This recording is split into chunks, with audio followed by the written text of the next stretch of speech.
មួយចំណុចដែលអ្នកគួរតែរៀនសូត្រពីចេតម៉ាបើចង់បង្កើតអាជីវកម្មចេតម៉ាជាបុគ្គលជោគជ័យនិងជាសេដ្ឋីមួយរូបនៅក្នុងប្រទេសចិនដែលបានផ្ដល់ដំបូន្មានជាច្រើនពាក់ព័ន្ធនឹងការចាប់ផ្ដើមអាជីវកម្មនិងគន្លឹះសំខាន់ៗដែលអ្នកចង់បង្កើតអាជីវកម្មលើកដំបូងខាងក្រោមនេះជាគន្លឹះ6ចំណុចដែលលោកចេតម៉ាបានផ្ដល់ឲ្យ1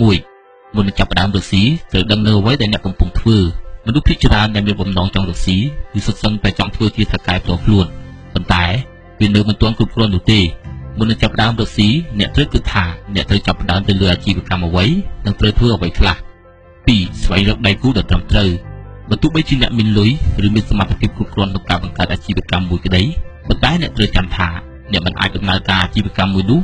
ដែលមិនមានជំនួយឡើយជំនួយនេះដែលនិយាយនៅពេលនេះគឺជាបុគ្គលិកជំនាញដែលអ្នកត្រូវជួលមកដើម្បីឲ្យកាន់ទៅលើផ្នែកធំៗនៃអាជីវកម្មរបស់អ្នកដូចជាផ្នែកទីផ្សារផ្នែកគ្រប់គ្រងនិងផ្នែកបច្ចេកទេសជាដើម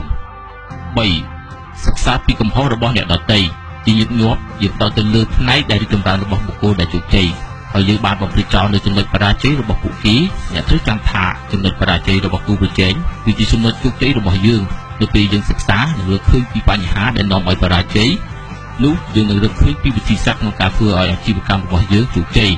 4ចូលគិតស្វែងរកគំនិតច្នៃប្រឌិតថ្មីៗបើអ្នកចង់ទទួលបាននូវភាពជោគជ័យអ្នកត្រូវតែមានគំនិតច្នៃប្រឌិតថ្មីៗក្នុងការបង្កើតរបស់ផ្សេងៗថែមទៀតដើម្បីបំពេញតម្រូវការទៅតាមអ្វីដែលអតិថិជនចង់បាន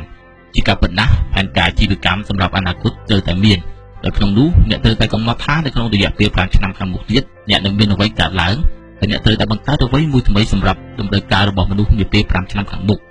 5ហ៊ានប្រថុយនឹងហានិភ័យនោះទើបជាឱកាសពិតប្រាកដខ្ញុំបានចាប់ផ្ដើមអាជីវកម្មខាងផ្នែកអ៊ីនធឺណិតដំបូងដែលមានឈ្មោះថា China Page ហើយវាក៏បានធ្វើឲ្យខ្ញុំបរាជ័យទៅលើអាជីវកម្មអនឡាញដំបូងផងដែរប៉ុន្តែខ្ញុំមិនបានធ្លាក់ទឹកចិត្តនោះទេខ្ញុំនៅតែមិនបោះបង់ចោលក្តីស្រមៃរបស់ខ្ញុំចោលខ្ញុំនៅតែបន្តធ្វើវារហូតខ្ញុំទទួលបានជោគជ័យដោយសពថ្ងៃ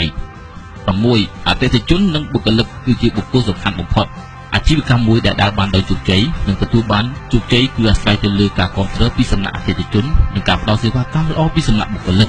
មនុស្សទាំងពីរចម្ពោះនេះគឺសំខាន់បំផុតសម្រាប់អ្នកព្រោះបើគ្មានពួកគេទេអាជីវកម្មរបស់អ្នកមិនអាចដំណើរការបានឡើយ